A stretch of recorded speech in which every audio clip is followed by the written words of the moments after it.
The courage to confront life's absurdity. Reading Albert Camus' The Rebel. Dear readers, in our lives, we often confront the question why. Why do unfair things happen? Why must things be so difficult? Why must we live?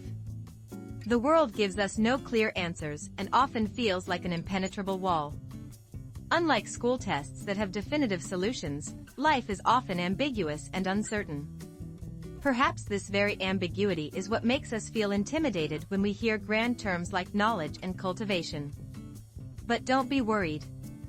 The book we are discussing, Albert Camus' The Rebel, is not one that boasts of grand knowledge.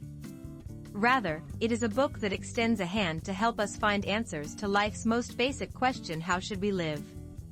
While it may seem densely packed with complex philosophical theories, at its core, The Rebel is a thoughtful exploration of our intrinsic humanity and dignity.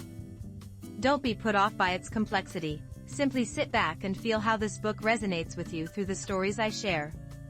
1. Life's absurdity and the beginning of rebellion. Camus claims that the world we live in is fundamentally absurd. The term absurdity may sound difficult, but in simple terms, it means that although we seek meaning and purpose, the world does not provide them. From grand questions like the meaning of the universe or life and death, to humble ones like why must I suffer today, the world remains silent. It feels as if we tirelessly seek meaning in an enormous machine without rules, ultimately encountering futility and despair. Camus identifies 3 paths people take in the face of absurdity. First is the suicide, where one denies everything and gives up on life. Second is the philosophical suicide, where one clings to some transcendent belief or ideology, despite its non-existence. The third and final path is rebellion. This rebellion is not merely stubborn resistance. For Camus, rebellion is the fundamental human movement to preserve one's dignity by accepting absurdity as it is. When someone is unjustly oppressed, their freedom is violated, or their values are trampled, we instinctively cry out, "This is not acceptable." This voice is rebellion. Imagine a child yelling at their mother, "I don't like this." The child is not merely being stubborn. They are asserting their own domain and agency. Similarly, Camus' concept of rebellion is not far from this. The moment we say, "This is wrong. I reject it," we affirm our internal values, our dignity and humanity. This is significant because within that cry of no, there is an awareness that the issue is not just personal, it is a collective problem. Recognizing that when I resist injustice, others may also face the same injustice, and ultimately, I realize there is a line that must be protected as a human being. Camus' famous line, "I rebel, therefore we exist, je me revolte, donc nous sommes," precisely encapsulates this meaning.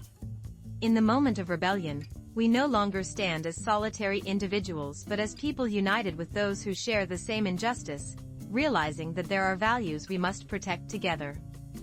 2. The traps of rebellion going beyond the line. Thus, rebellion clearly aims at noble human values.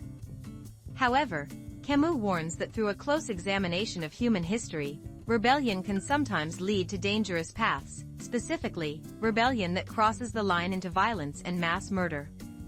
Camus analyzes 2 trends in Western philosophy and history: metaphysical rebellion and historical rebellion. Metaphysical rebellion is the movement to assert human freedom and autonomy against transcendent beings or orders like gods or fate. For instance, Prometheus defies the gods to steal fire and give it to humanity, symbolizing the human desire to chart our own destiny. The problem arises when this metaphysical rebellion declares a godless world and attempts to fill the void with human reason or ideologies, e.g., the communist ideology that promises a perfect society. Humanity then claims the absolute authority once held by gods. This is historical rebellion. Historical rebellion seeks to overthrow existing unjust systems and create a new world. Ideals such as the liberty, equality, fraternity of the French Revolution or the class emancipation of early 20th century socialist revolutions are typical examples. Initially, these movements are driven by noble goals of restoring human dignity and building a better world.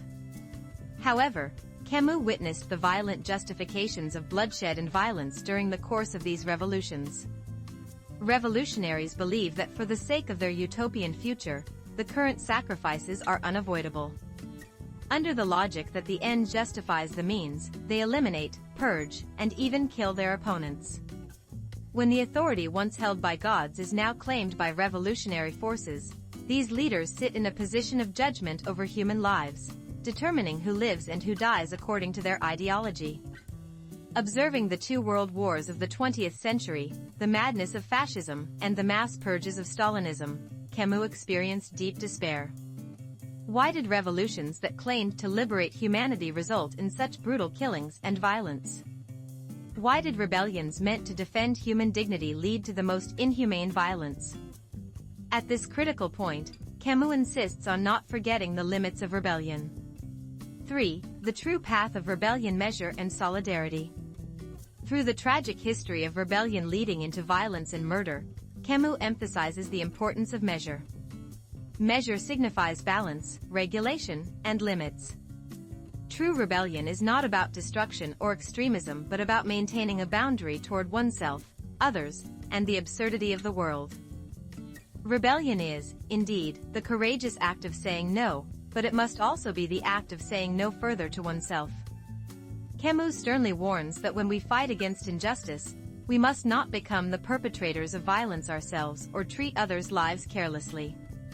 Taking lives in the name of justice only perpetuates the cycle of absurdity and violence. It fails to break the chain we sought to confront and instead reinforces it. Take for example a people who rise up to overthrow a dictator. If the new power they establish brutalizes and purges opposing groups just as the previous dictator did, this is not true rebellion but merely a change in the face of power.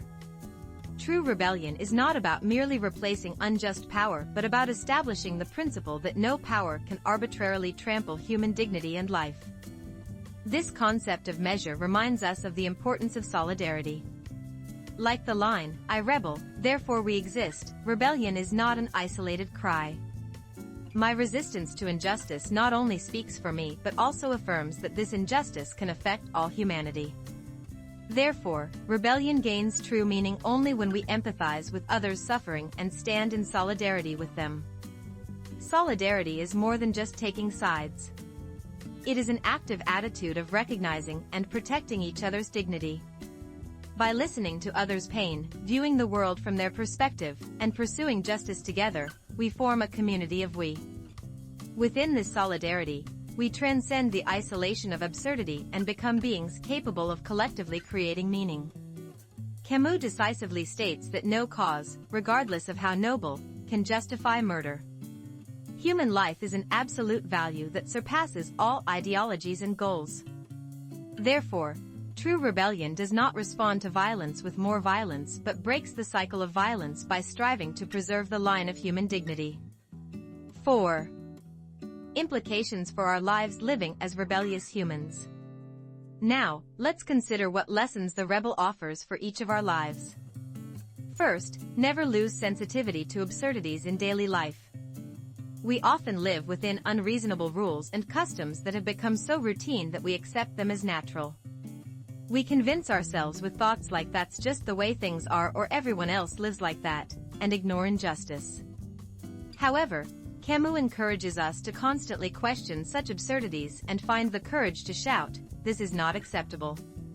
Speaking out against unfair workplace practices, unjust school rules, and pervasive social discrimination is the beginning of rebellion. Second, remember that no cause can justify violence and murder. This message is particularly important in our modern society. We witness countless ideological conflicts, both online and offline. We often criticize and even use violent language against others, believing that our convictions are right. However, Camus' message is clear: even with the most noble goals, it is never acceptable to trample on others' dignity or threaten lives. We must advocate our beliefs while always maintaining a sense of measure and ceaselessly seek dialogue and persuasion. Third, have the courage to stand in solidarity with the suffering. There are still many people in the world suffering from injustice. From refugee crises in distant countries to the stories of neighbors facing discrimination in our own communities, we encounter various forms of suffering. The rebel teaches us the importance of standing with them and crying, "This is not acceptable." Even if we cannot personally solve their problems, by listening to their stories, empathizing with their suffering, and helping their voices be heard more widely, we take the first step toward true solidarity. This is also how we safeguard the minimal human values we must protect as humans. Fourth, live a life of constant questioning and reflection. Camus does not offer us a ready-made answer. Instead, he encourages us to seek our own answers. Rather than blindly following or passively giving in to any absurdity we encounter, we must continually ask, "Is this right?" and reflect on what should I do. This process of independent thought is precisely what transforms us into rebellious humans. Isn't this what true cultivation really means? Going beyond merely accepting knowledge imparted by others, cultivating the ability to think and judge for oneself is the most essential tool for navigating this complex world. Conclusion: a better world through our no. Dear readers, Albert Camus' The Rebel is not an easy book. However, the questions it raises are not distant or difficult. Instead, they are profound insights that touch the deepest parts of our lives and constantly challenge us to reflect on how we should live. The world remains full of absurdities. Injustice, violence, discrimination, and oppression continue to appear in various forms before us. However, we need not remain powerless and silent in the face of this absurdity. Within us lies the spirit of the rebellious human that instinctively cries out, "This is not acceptable."